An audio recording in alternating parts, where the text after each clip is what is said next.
Hello नमस्कार, कैसे हैं आप सभी। चलिए जल्दी से आ जाइए, फिर हम शुरू करते हैं हमारी क्लास।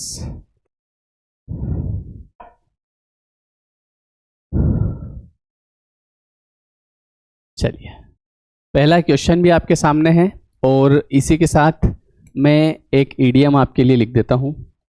आपको बताना है इसका सही जवाब क्या है और आपको इसका आंसर भी देना है, इसका सही आंसर क्या है। Hello, good evening. Hello Urmila, hello Renu ji, कैसे हैं आप।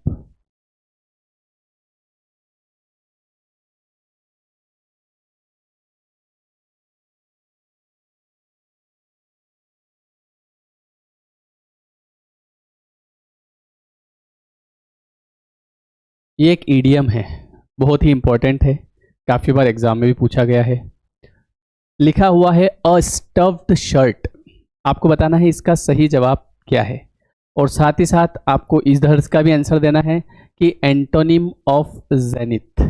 जेनिथ का एंटोनिम इन चारों में से क्या होगा? क्रेस्ट, हॉरिजन, पिनेकल या फिर Nadir. Hello Sonali, very good. तो यहाँ पर सबसे पहले हम देखें जेनिथ। तो जेनिथ का मतलब आप सबको अच्छे से पता है कि इसका मतलब होता है टॉप, है ना। जेनिथ का मतलब होता है टॉप, या फिर आप कहें तो एपेक्स, या फिर हाई, या फिर पीक, या फिर पिनेकल, है ना। ये इसके सिमिलर हैं, सबको पता है। अच्छा, इसका ऑपोजिट अगर आपसे पूछ ले तो इसका ऑपोजिट क्या हो जाएगा? इसका ऑपोजिट हो जाएगा नादिर या फिर बेस। और हिंदी क्या होगा सर? हिंदी हो जाएगा इसका आधार। ठीक है। हाँ, अब मुझे ये बताइए कि इधर एक इडियम मैंने लिखा है अ स्टफ्ड शर्ट, इसका अर्थ क्या होता है? किसी को पता हो तो कमेंट में जल्दी से बताइए, फिर हम गाड़ी को आगे बढ़ाते हैं। Hello cooking creation. A stuffed shirt, stuffed shirt का मतलब क्या होता है? Hello villager Vasant. अरे तुम बात नहीं करते यार, तुम बड़े आदमी बन गए अब, हैं। बॉटम भी होता है।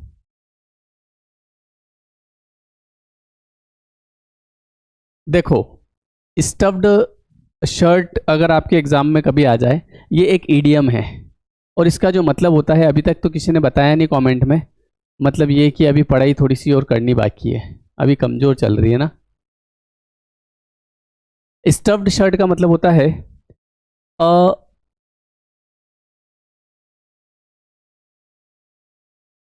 Pompous person. इसका मतलब होता है ऐसा व्यक्ति जो कि कैसा है?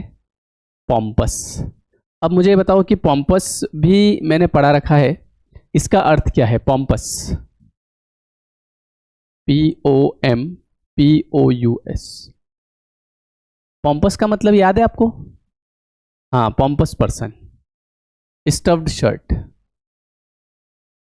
अब एग्जामिनर आपसे इसका सिमिलर भी पूछ सकता है, भैया पॉम्पस का सिमिलर बताओ। अच्छा, बता देते हैं अभी। तो पॉम्पस का सिमिलर जो होता है वो क्या होता है? वो होता है सुपरसीलियस।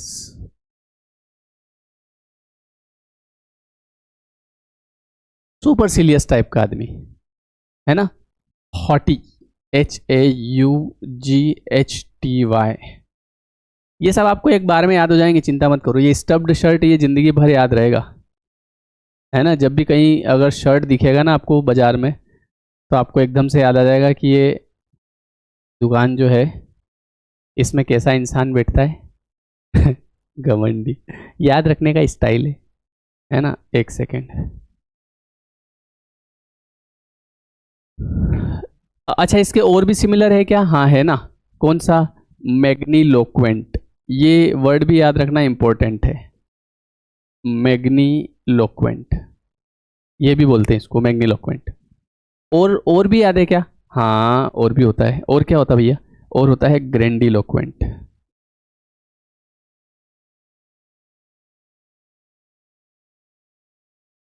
ठीक है। ग्रेंडिलोक्वेंट, मैग्नीलोक्वेंट, सुपरसिलियस, हॉटी, प्राउडी और पोम्पस, ये सब क्या है, ये इसके सिमिलर है। और ये पोम्पस क्यों लिखा आपने, ये इसका मीनिंग है, और स्टफ्ड शर्ट, ठीक है। हाँ, इसको ग्रैंडिलोक्वेंट और मैग्नीलोक्वेंट भी बोलते हैं। ग्रैंडिलोक्वेंट, सुपरसिलियस, प्राउडी, वो आपने देखा होगा ना, थोड़ा सा the person who is pompous in language और मैनर, जो ऐसे लैंग्वेज में है ना, जैसे कहीं पे ऐसे इतरा इतरा के बोलता है, ना ही मुझे तो गुलाब जामुन बिल्कुल भी पसंद नहीं है ना, ऐसे इस टाइप से बोले कि ले ये समोसा खा रही, समोसा, ओ माय गॉड मुझे तो समोसा बिल्कुल भी पसंद नहीं है, मैंने तो कभी भी नहीं खाया, मेरे तो पिंपल्स हो जाते हैं। तो इस टाइप का व्यक्ति सुपरसिलियस, ग्रैंडिलोक्वेंट, मैग्नीलोक्वेंट, प्राउडी, हॉटी, ठीक है, इतराने वाला, चलने में इतराना, बोलने में इतराना, है ना, लैंग्वेज में। चलिए नेक्स्ट क्वेश्चन से पहले एक और इडियम, बक्समी। बक्समी एक मुहावरा है, बहुत छोटा सा है। तो मुझे ये बताइए कि अगर मैं आपसे कहूं कि डोंट बक्स मी, तो इसका अर्थ क्या होगा, या प्लीज बक्स मी।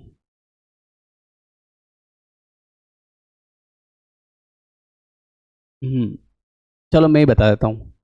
बक्स मी का मतलब होता है इरिटेट करना किसी को, है ना, किसी को परेशान करना। तो अगर कोई बोलता है आपको बक्स मी, हालांकि कौन बोलेगा, परीक्षा में ही आएगा कौन बोलेगा अपने को, बस परीक्षा में ही आएगा ये, है ना। तो इसका मतलब होता है इरिटेट्स मी, बक्स मी, इरिटेट्स मी। सर मुझे बुक परचेस करना है, मैं आपको मैसेज भी किया था। अच्छा मोना, देख लेता हूँ। सर गवर्नमेंट जॉब के लिए तो ऑफर कैसे लगाएं, गवर्नमेंट जॉब के लिए बस ये सोचो कि लग गई और क्या, ऐसे लगाएं, और क्या करना क्या है वहाँ पे, है ना। चलिए नेक्स्ट क्वेश्चन देखेंगे अब direct. What is the synonym of wisdom, wisdom का सिमिलर वर्ड क्या होगा। What is the synonym of wisdom, swell, sagacity, foolishness या सरेंडर। हाँ राखी बढ़ा देंगे।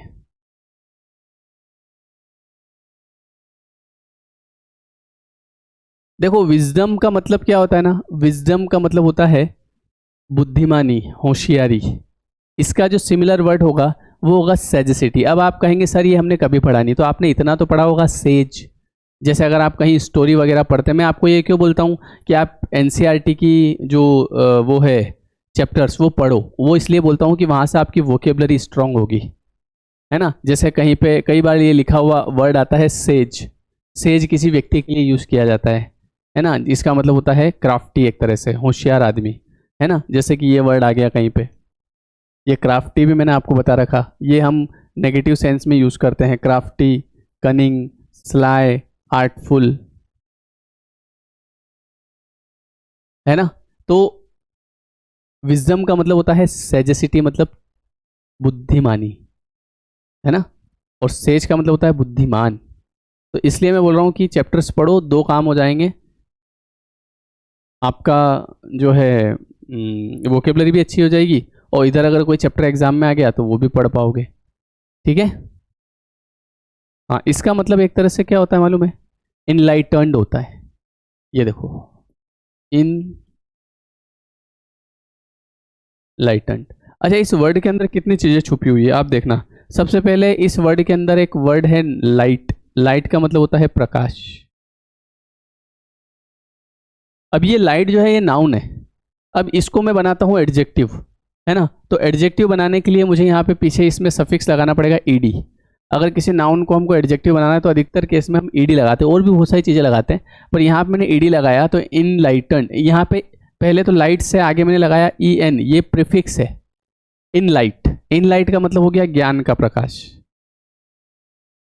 अभी तक ये ज्ञान का प्रकाश ही हुआ, अब मुझे एक व्यक्ति को बताना है कि इस व्यक्ति के अंदर ज्ञान का प्रकाश है, इसके अंदर, तो मुझे इस वर्ड को एडजेक्टिव बनाना पड़ेगा, क्योंकि अभी ये नाउन है। जैसे मैंने कहा सुंदरता, तो सुंदरता क्या है भैया, नाउन है। अभी इसको जो है किसी लड़की के लिए यूज़ करना है, तो मैं लड़की को ये बोलूँगा क्या कि तुम बहुत ही सुंदरता हो, वो बोलेगी हैं, क्या बोले, बोले तुम बहुत ही सुंदरता हो, तो वो बोलेगी पहले हिंदी सीख के आ ढंग से, है ना। तो वैसे ही उसको उस लड़के के लिए यूज करना है तो मुझे एडजेक्टिव बनाना पड़ेगा। तो मुझे क्या बोलना पड़ेगा, तुम बहुत ही सुंदर हो। ठीक है, तो ऐसा झूठ मुझे बोलना पड़ेगा। तो उसी प्रकार से ई एन लगाया प्रीफिक्स, तो ये वर्ड का मीनिंग चेंज हो गया, ज्ञान का प्रकाश। और जैसे ही मैंने इसको एडजेक्टिव बनाना है तो पीछे में लगा देता हूँ ईडी, या कभी कभी मैं ओ यू एस भी लगाता हूँ, है ना। तो इससे ये बन जाता है एडजेक्टिव। तो ये आपका बन गया इनलाइटेंड। ये सीख लो, बच्चों को पढ़ाना हुआ स्कूल में। बच्चे जो है ना, जिनको भी ये चीज़ें पढ़ाओगे ना, वो तुमको दुआएं देंगे, और उन दुआओं से क्या होगा, सैलरी बढ़ेगी, प्रमोशन होगा, जिंदगी में आगे बढ़ोगे। ठीक है। हाँ, जिस धरती पे आप, जिस जगह पे आप रह रहे हैं, ये जो जगह है जहाँ पे आप रह रहे हैं, ये एक जादुई दुनिया है। बस जादू आना चाहिए इंसान को। और जादू ये है कि जितना बांटोगे उतना बढ़ेगा, जितना पकड़ के रखोगे उतना, वो उतना ही रहता है बस, है ना। तो इसलिए जितना आप बांटोगे उतना बढ़ेगा। तो ये बच्चों को पढ़ाना जो मैं आपको पढ़ा रहा हूँ, ठीक है। तो ये जब आप पढ़ाओगे ना, तो अपने आप आपका ज्ञान जो है वो बढ़ने लगेगा। ठीक है, चलिए नेक्स्ट क्वेश्चन पे चलते हैं। नेक्स्ट क्वेश्चन जो है, टू ब्रेक अ लेग, इस मुहावरे का अर्थ क्या है। टू ब्रेक अ लेग, मैं आपको केवल वही मुहावरे बताता हूँ जो इंपॉर्टेंट होते हैं। ठीक है। हाँ, शेयरिंग इज कैरिंग। हाँ, Swami Vivekananda is a enlightened person. Very good. अब इसमें आपने ए भी लगा दिया आगे, है ना।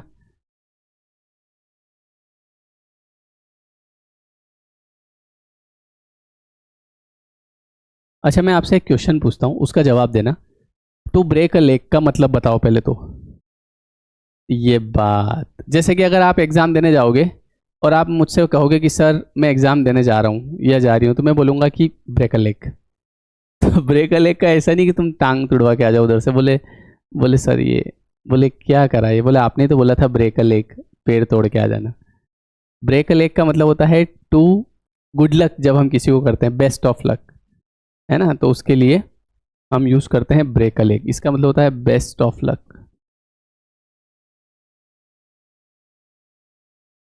बोलो, समझ गए। चलिए नेक्स्ट क्वेश्चन। एक मैं आपसे क्वेश्चन पूछा था, दो सेंटेंस दूंगा, इनमें से बताना कौन सा सही है। ये आपकी परीक्षा में भी आ सकता है ना। जैसे किसने कहा था, स्वामी विवेकानंद इज अ इनलाइटेंड, या फिर स्वामी Vivekananda is an enlightened.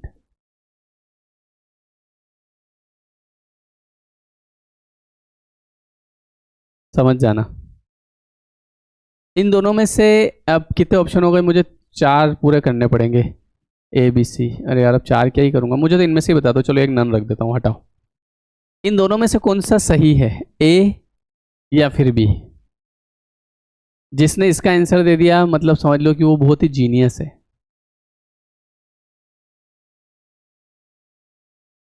Very good. शक्ति ने बता दिया बी, और सुधा ने भी बी बता दिया है, संजना ने भी बता दिया है, वेरी गुड। अजय ने भी बता दिया है। ये कौन है सी बताने वाले,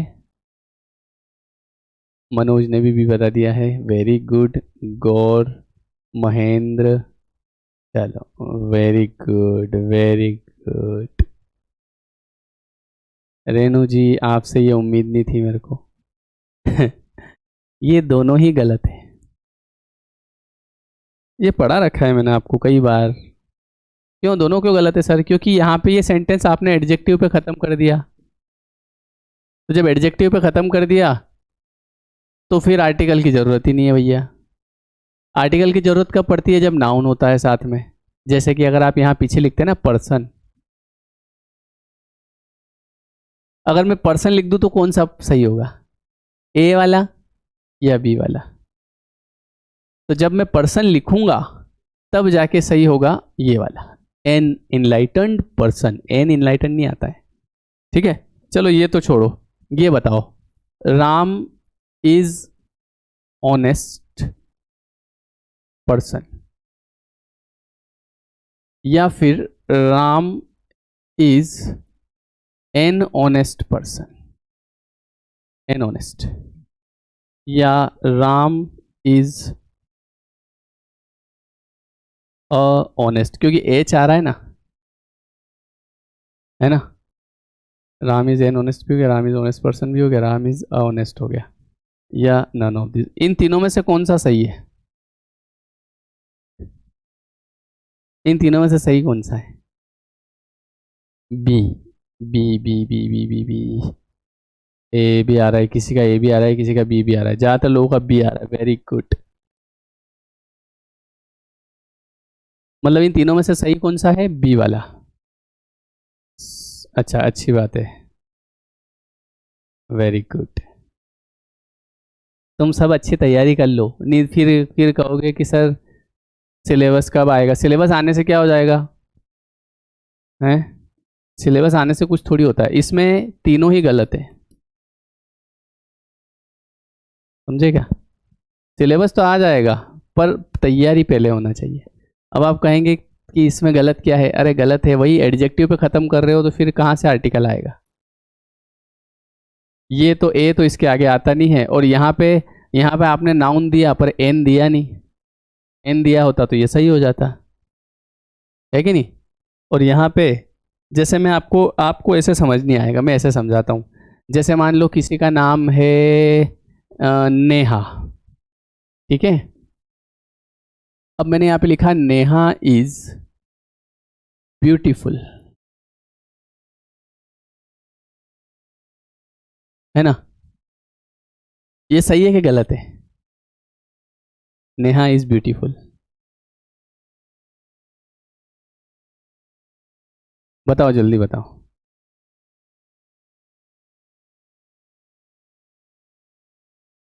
राम से अक्सर I am your paid student. सब पेड स्टूडेंट ही है। ये रॉन्ग है। Very good. मैं वही तो पूछ रहा हूँ आपसे।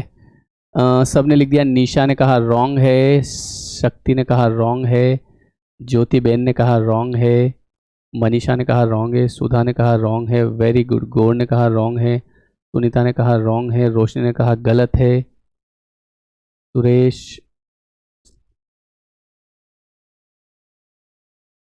एक भाटा लाओ बाहर से। अच्छा, तीखी नोक वाला लाना, है ना? क्या करूँगा यूँ? माथे पे भड़कूँगा मेरे इस पे, और वो इसलिए भड़कूँगा क्योंकि नेहा इज़ ब्यूटीफुल, ये गलत है। कहाँ भड़कूँ मैं अपना सर? इधर भड़कूँगा ही नहीं, नुकसान हो जाएगा। इधर भड़कता हूँ, तुम्हारे पीछे भड़क रहा हूँ मैं।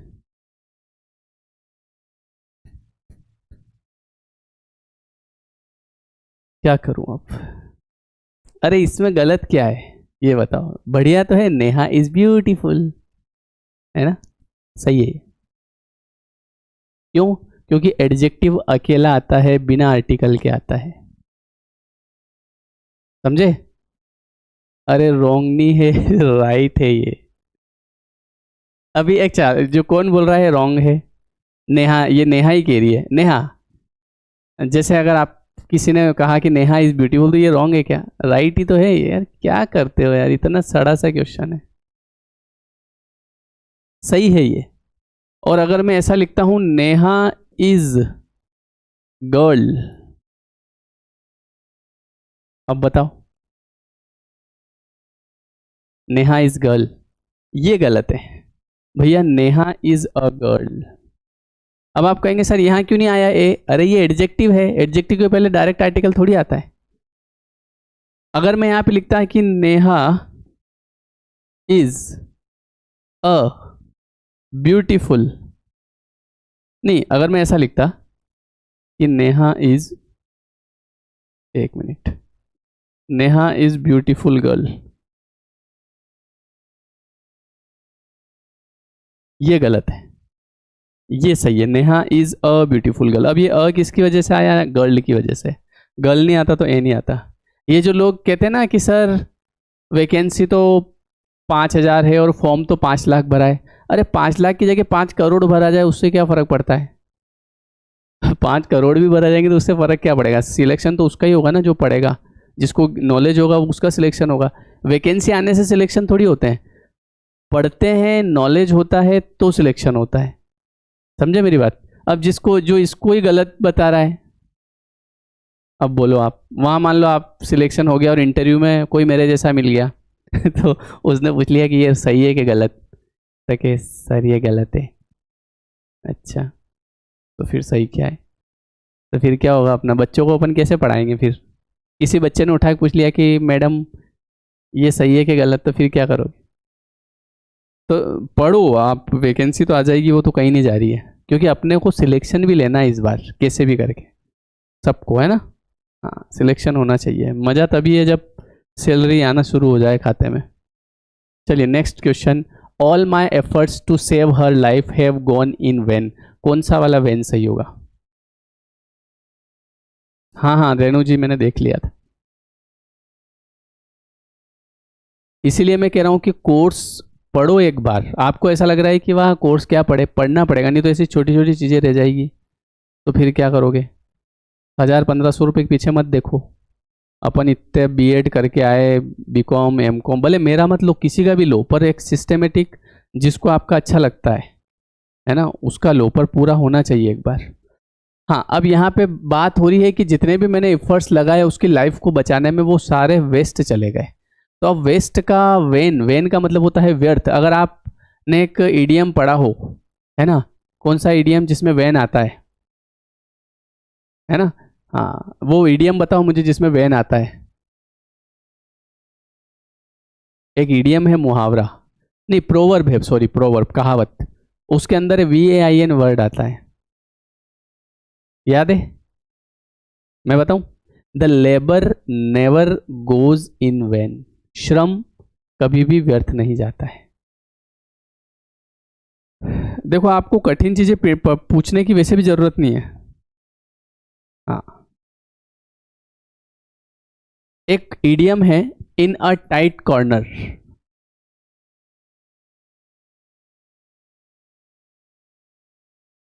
इन a tight corner, I am in a tight corner, no pain no gain. ये कौन लिख रहा है? राहुल कुमार। राहुल,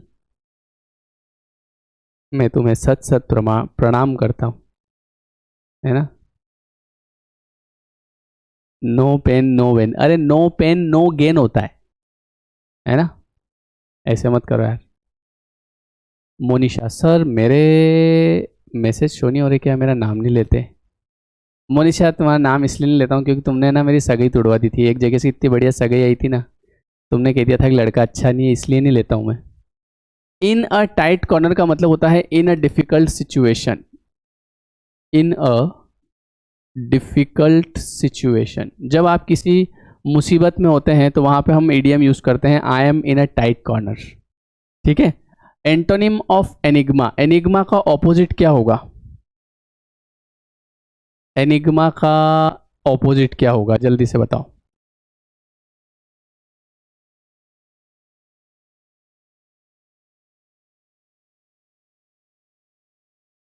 बोलो। मिस्ट्री, अरे ऐसे मत करो यार।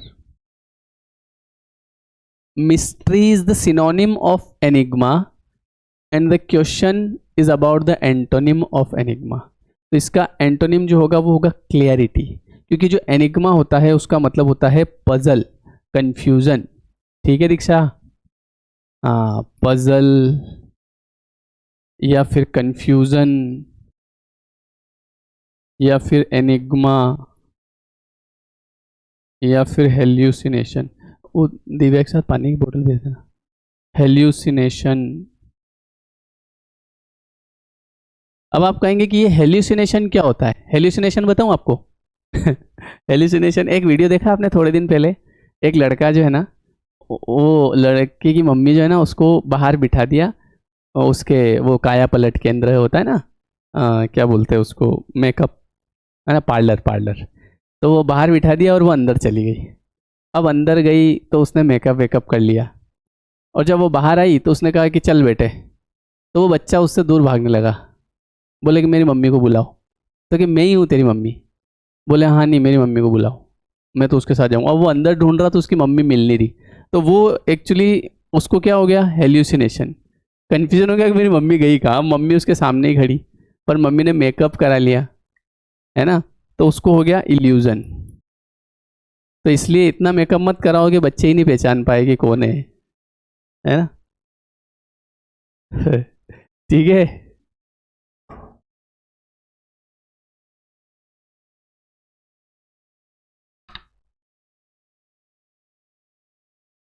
चलिए आगे बढ़ाएं। तो ये होता है, एक ईडीएम में आपको देता हूं। सबसे ज़्यादा मेकअप कब होता है मालूम है आपको? जब किसी की शादी होती है ना, तो दुल्हन जो होती है, तो बहुत सारी लड़कियां हैं ना, बहुत सारी लड़कियां दुल्हन के साथ, देखो आप देखना दूल्हे के साथ में कोई नहीं रहता है। जैसे मैं जब दूल्हा बना था ना, तो मेरे को ढूंढना पड़ा था कि कोई मेरे साथ में रहो यार। लेकिन दुल्हन के साथ में 4 इधर होती है, 4 इधर होती है, और 5-5 होती है। क्यों होती है? क्योंकि उनको फ्री में मेकअप करना मिल जाता है वहाँ पे। हाँ, जा जा के बैठ जाती है और सब हो जाता है, उनके फ्री में पैसे नहीं लगते इसलिए। और हमारे साथ कोई रहता ही नहीं है। चलिए एक मुहावरा बताता हूँ आपको मैं। Next, the tip of an iceberg. The tip of an iceberg. बताओ इसका मीनिंग क्या होगा? ये कभी सुना है कि नहीं सुना? हाँ विनोद भाई। मैंने मेरी फ्रेंड की शादी में करवाई थी फर्स्ट टाइम। मेरे को तो पता है वो पैसे लगे ही नहीं होंगे उसमें, है ना। हाँ, चलिए नेक्स्ट क्वेश्चन देखिए। The tip of an iceberg का मतलब होता है कि कोई भी जो बहुत बड़ी चीज़ है उसका एक छोटा सा पार्ट, है ना। तो ये इसका मीनिंग होता है। तो आप लिख लेना कॉपी में कि something which is a small part of big something. कोई भी चीज़ बड़ी है उसका छोटा सा पार्ट। ऐसे लिखने की ज़रूरत नहीं है, समझ जाना कभी भी आए तो, है ना। चलिए नेक्स्ट क्वेश्चन बताओ, इसका सही जवाब क्या हो जाएगा? हाँ, very sufficient amount, very good. Next question है, ही अ हेनियस क्राइम।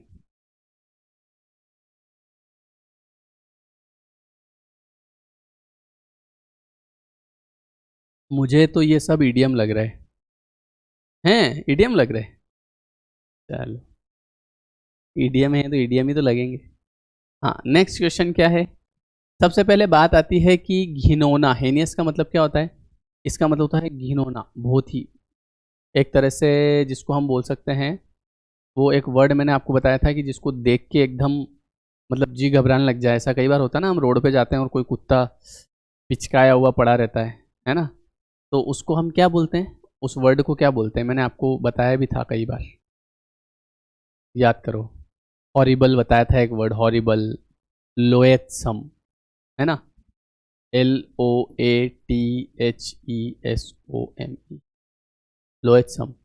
और एक और डिसगस्टिंग, जैसे लड़कियां बहुत यूज करती है इस वर्ड को, है ना। हाँ, हाउ डिसगस्टिंग, ऐसे स्टाइल मारते हुए, हाउ डिसगस्टिंग। हमसे तो होता ही नहीं है डिसगस्टिंग। ठीक है। तो यहाँ पर देखिए, कमिट, ये जो कोई भी क्राइम होता है उसको करने के लिए हम जो वर्ब यूज करते हैं वो होती है कमिट करना, कमिटेड। क्राइम को कमिट किया जाता है। ठीक है। इसके बाद यहाँ पे आप देखिए, एक और वर्ड होता है उसका, जिसको हम बोलते हैं डिसगस्टिंग, ऑब्नॉक्शियस। ये याद रखना, ये वर्ड ऑब्नॉक्शियस। ठीक है। हाँ, लोएथसम भी बोल सकते हैं आप। नेक्स्ट क्वेश्चन ये रहा आपकी नज़र के सामने और फेफड़े के पास।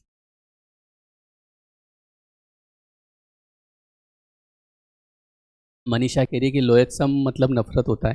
तो एक बात बताओ, अभी मैंने कहा था कि अपन गाड़ी से जा रहे हैं और सुबह सुबह कई बार रात में जैसे कोई कुत्ता पिचक जाता है रास्ते में, तो उसको देख के क्या प्यार आता है क्या अपने को?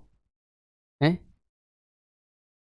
कि हम तुम्हें इतना प्यार करेंगे कि लोग हमें याद रखेंगे, ऐसा तो नहीं आता है ना। उसको देख के नफरत ही तो होती है। तो वही सेम ही वर्ड है वो, नफरत करना मतलब घिनौना, जिसको देख के अपने को नफरत होती है, तो वही है, वो एक ही है। ठीक है। हाँ,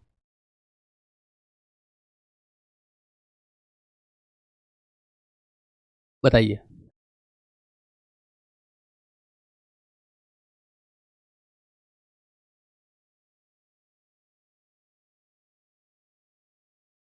नेक्स्ट क्वेश्चन आ रहा है आपके सामने कि he has not written a single novel by 3 years। इसमें किस पार्ट में एरर है? Future nursing officer. वाह यार, तो बड़ा ही आसान सा प्रश्न है कि अगर यहाँ पर आप हैज़ के साथ में थर्ड फॉर्म यूज़ कर रहे हैं, दैट मीन्स ये कि ये प्रेजेंट परफेक्ट कॉन्टिन्यूस या प्रेजेंट परफेक्ट टेंस होता है। और जब प्रेजेंट परफेक्ट टेंस की बात होती है तो उसमें हम एक लॉन्ग टाइम की बात करते हैं, तो वहाँ पर हम जो प्रेपोजिशन यूज़ करते हैं वो या तो सिंस होती है या फिर फॉर होता है। तो सिंस हम किसके लिए यूज़ करते हैं? सिंस हम यूज़ करते हैं टाइम ड्यूरेशन के साथ, और जो सॉरी फिक्स टाइम के साथ, और जो ड्यूरेशन होता है उसके साथ हम फॉर यूज़ करते हैं। तो यहाँ पे चूंकि 3 इयर्स लिखा हुआ है, दैट्स वाई हम यहाँ पर बाय के प्लेस पे क्या यूज़ करेंगे? For use. बड़ा ही आसान सा क्वेश्चन। चलिए नेक्स्ट क्वेश्चन ये रहा आपके सामने। बड़ा ही आसान सा प्रश्न है, कोई भी जवाब दे देगा, इसको आंखों में से आंसू आने जैसा, है ना। और एक मुहावरा मैं यहाँ पे लिखता हूँ, clock and dagger, CLOAK, clock and dagger, बड़ा ही इंपॉर्टेंट मुहावरा है। क्लॉक एंड डैगर, बताइए।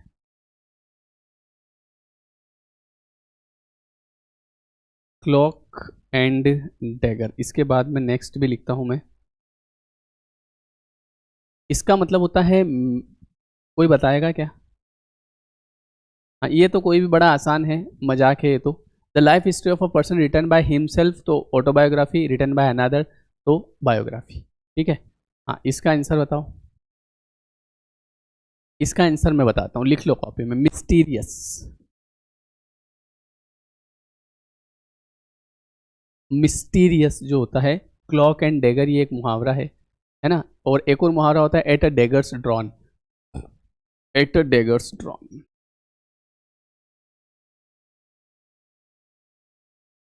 इसका मतलब होता है एनमिटी, एनमिटी, हॉस्टिलिटी, एंटीपैथी। इसका वन वर्ड आता है, strong dislike between two person. ठीक है सर जी, ये पर लाइव क्लास कैसे करें? ऑप्शन आते हैं, कैसे करें, कैसे करें, कैसे करें? कुछ नहीं, वहाँ पे ऑप्शन आता है तो आप कर सकते हैं। ठीक है, हाँ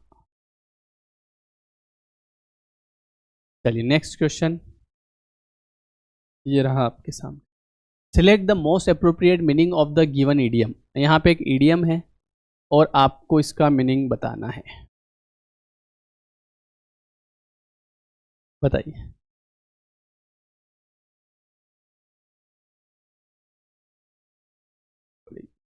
नहीं, 5-6 दिन हो गए माया, चलो बढ़ा देंगे, कल बढ़ जाएगी। आज मैं बाहर चला गया था, एक्चुअली आज मैं बढ़ा था आप लोगों की, पर आज मैं थोड़ा सा बाहर चला गया था इसलिए। हाँ, फेयर एंड स्क्वायर, इसका मतलब क्या होगा? देखिए फेयर एंड स्क्वायर का मतलब जो होता है वो होता है स्ट्रेट फॉरवर्ड। क्या होता है?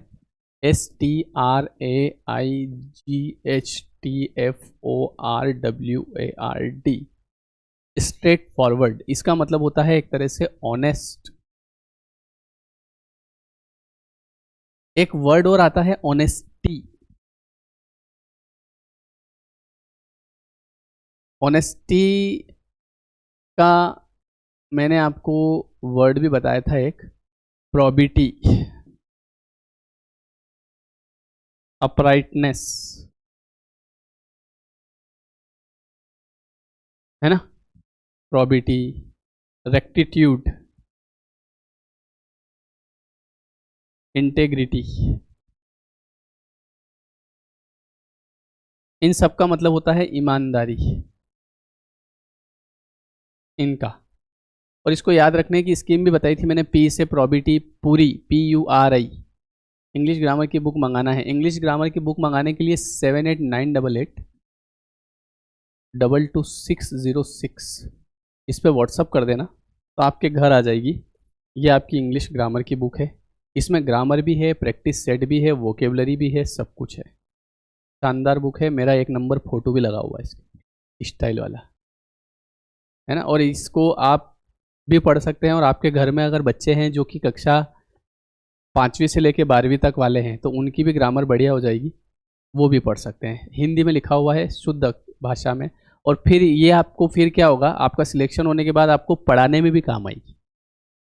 जब आप स्कूल में जाओगे ना, जैसे अभी जितने भी टीचर बने हैं वर्ग 1-2 में पिछले साल अपने यहाँ से, वो सब इसी से पढ़ाते हैं स्कूलों में, समझ गए? हाँ, तो ये ऐसा नहीं कि केवल अभी एग्ज़ाम के लिए काम आएगी। जिसको ये विश्वास है कि मेरा सिलेक्शन हो जाएगा, है ना, तो वो तो मंगवा ही लेना, क्योंकि अभी भी काम आएगी। उसके बाद घर में अगर कोई बच्चे इंग्लिश तो पढ़ ही रहे होंगे, उनके भी काम आएगी। इसके बाद में फिर आप पढ़ाने जाओगे, वहाँ भी काम आएगी। कितना काम आएगा। इस नंबर पे मैसेज कर देना, ठीक है। चलो नेक्स्ट क्वेश्चन। तो इसका आंसर डी वाला है, काम एंड क्विट। नेक्स्ट क्वेश्चन बताइए। हाँ, इसमें केवल फोटो चेंज है ऊपर का। वो क्या है, वो जो पुरानी बुक थी ना, उसमें मेरी आंखें बहुत छोटी छोटी आ रही थी ऐसी। किसी ने बताया मेरे को, सर इसमें आंखें बहुत छोटी है। मैंने कहा ठीक है, बड़ी कर देंगे हम। फिर मैंने कहा अब स्टाइल वाला फोटो खिंचाऊंगा मैं। चलो, हाँ उसमें डायलॉग भी है इस किताब में ना। डायलॉग भी है। जैसे मैं यहाँ पढ़ाता हूँ ना, आपको ऐसा लगेगा जैसे मैं ही पढ़ा रहा हूँ। जिंदगी का मजा आ रहा है कि नहीं आ रहा, ऐसे सब डायलॉग है इसके अंदर। चलो, वो बाजार वाली किताब मत समझना, बाजार में मिलती है वैसी। टेंशन देने वाली नहीं है ये, मस्त करने वाली है। चलिए, क्वेश्चन क्या लिखा हुआ है, the police you if you try to run away. अब बड़ा ही आसान सा प्रश्न है, क्या पूछ रहा है पहले। Choose the sentence which makes appropriate use of verbs given in the brackets. Okay, अच्छा अच्छा, अब समझ गया मैं। कई बार तो क्वेश्चन को समझना भी पड़ता है। हाँ, क्या हो गया भैया मनोज जी। अ, कोई क्या पूछ रहा था यार, अभी मेरा तो कमेंट ही पता नहीं कहाँ। देखो, बड़ा ही आसान सा है। सबसे पहले यहाँ से समझ में आता है कि इसमें इफ आ रहा है। 5 सेंटेंस दिए इसने। अच्छा, 5 नहीं दिए, उसने बस यहाँ किल करके दे दिया और यहाँ ट्राई करके दे दिया और बोला कि इसका सही फॉर्म बताओ। अभी बता देते हैं। सबसे पहले तो इफ आ रहा है, तो इफ के बाद फर्स्ट फॉर्म आती है, यहाँ आ रही है, यहाँ आ रही है। दूसरी तरफ विल फर्स्ट फॉर्म आता है, यहाँ आ रहा है। जिसने भी बी बताया बिल्कुल सही जवाब है। अच्छा, पिछले का आंसर क्या बी था क्या? हाँ, वो जो भी ऑनेस्ट वाला जो आंसर था, ऑनेस्ट ईमानदार वाला, है ना, उसके सारे तो सिनोनिम लिख दिए थे मैंने। इसका आंसर ये होगा, the police will kill if you try to run away. और ये कौन सी कंडीशन है? ये रियल कंडीशन है। अगर तुम भागने की कोशिश करोगे तो पुलिस तुम्हें पकड़ लेगी। अगर तुम ज़्यादा मस्ती करोगे तो मैं तुम्हारे पापा से कह दूंगा। अगर तुम अच्छे से तैयारी करोगे तो तुम्हारा सिलेक्शन हो जाएगा।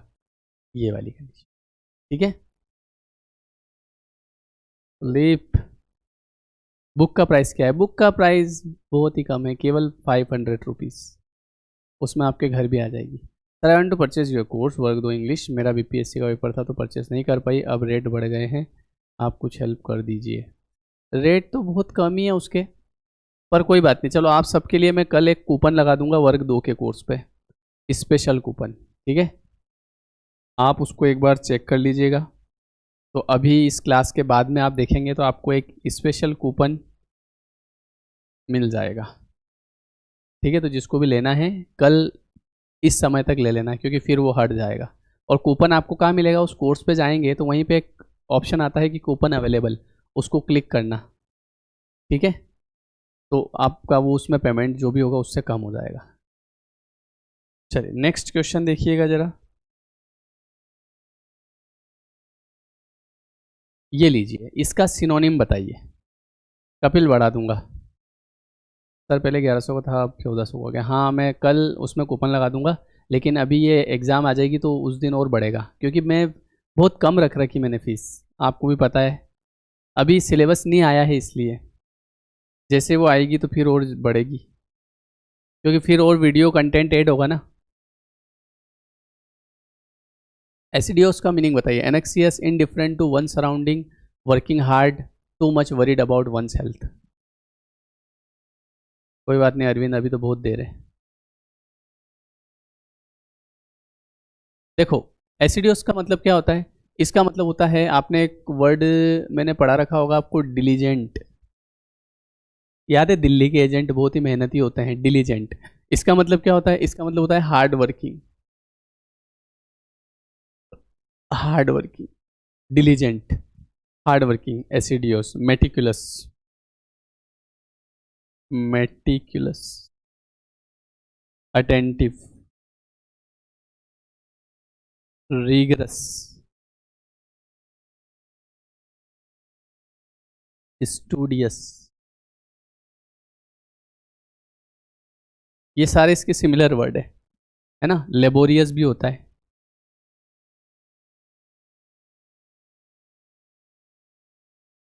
ना। Meticulous, attentive, rigorous, hard working, diligent, studious, laborious, ये सारे सिमिलर है इसके। ठीक है, चलिए ओके, तो आज की क्लास हम यहीं तक रखते हैं, है ना। तो आज मैं आपके लिए लेयर 3 के कोर्स पे स्पेशल कूपन लगाऊंगा, आप उसको अप्लाई करके अपना कोर्स भी ले सकते हैं। बुक मंगाने के लिए मैंने आपको नंबर बताया है, एक बार बता देता हूँ, 7898882606। इस पे आप बोल देना कि मुझे किताब मंगवाना है, तो एड्रेस भेज देना, ठीक है। चलिए, आपकी फ़ीस से ज़्यादा आपकी मेहनत है। फीस तो देखो क्या होता है ना, एक फॉर्म जो एक मैं एक चीज़ बताता हूँ, जैसे एक व्यवस्था, जैसे मैं आपको कैसे समझाऊँ, मतलब कि मैं मेरा एग्जांपल देता हूँ। मैं प्रसाद भी लेता हूँ ना, प्रसाद, जैसे कहीं पे गया मैं और वहाँ का प्रसाद भी मिल रही है, तो मैं वो भी फ्री नहीं लेता, क्योंकि उसमें क्या होता है ना कि मेरे जो कर्म किए हैं मैंने, अच्छे कर्म, तो वो कर्म उधर माइनस होते हैं उसमें से, आप समझे। और कर्म करना मतलब जैसे कि अच्छे कर्म तो हम इसलिए करते हैं कि आगे काम आएंगे, मतलब आप ये समझो कि चलो ये तो एक ये पढ़ना लिखना, काम कमाई, शादी, फिर बच्चे, फिर उनकी पढ़ाई, फिर ये सब तो दुनियादारी है, लेकिन इसके अलावा एक और अकाउंट होता है, और उसके लिए हम इस दुनिया में आए हैं, लेकिन वो हम भूल चुके हैं। मतलब हम यहाँ पे केवल इसलिए थोड़ी आए कि पढ़ लो ने, नौकरी लगा लो ने, पैसे कमा लो ने, बूढ़े हो जाओ ने, मर जाओ। नहीं, आपको ये जो टाइम मिला है, जितना भी टाइम आपको मिला होगा, 70 ईयर्स, 80 ईयर्स या 100 ईयर्स, तो आपको क्या सच में ऐसा लगता है कि ये इसलिए मिला है ना। ये तो ज़रूरी है अब इस संसार में रहने के लिए, लेकिन इसी के साथ साथ कुछ और है जिसको हमको समझना है, कि जिसके लिए हम यहाँ पे आए हैं, और वो समय निकलता जा रहा है एक एक दिन, समझे कि नहीं समझे। तो इसलिए वो अकाउंट भी साथ में मेंटेन करके चलना पड़ता है। तो इसलिए जब हम कोई कर्म करते हैं और हम कहीं से अगर कुछ फ्री, जैसे हमको लगता है ना कि फ्री में मिल गया, फ्री कुछ होता ही नहीं है, और अगर आपने लिया है तो आपके उसमें से अच्छे कर्म कट जाते हैं वहाँ से, समझे। हाँ, बड़ा ध्यान से, इसलिए मैं कभी नहीं लेता कुछ। मैं वहाँ पे अगर कहीं प्रसाद भी लेके आऊँगा तो वहाँ 150 रुपये चढ़ा के आ जाऊँगा कि ये लो भैया। तो इन चीज़ों का खास करके ध्यान रखना पड़ता है। अभी पहले नौकरी लगा लो, फिर आपको ये सब चीज़ें बताऊँगा, ये सब सिखाऊँगा, और फिर उससे आपकी ज़िंदगी में और पैसा आएगा, ठीक है। चल, है ना। अभी तो आप ये कर लो, अभी तो पढ़ लो, नौकरी लगा लो एक बार, फिर नौकरी लगाने के बाद फिर मेरे से एक बार कांटेक्ट करना, है ना। कांटेक्ट इसलिए करना है कि सर हमको नौकरी के तो पैसे आ ही रहे हैं, पर उनको डबल करना है, तो फिर स्कीम बताऊंगा आपको, ठीक है। चलो, thank you everyone, thank you so much, मिलते हैं फिर नेक्स्ट वीडियो।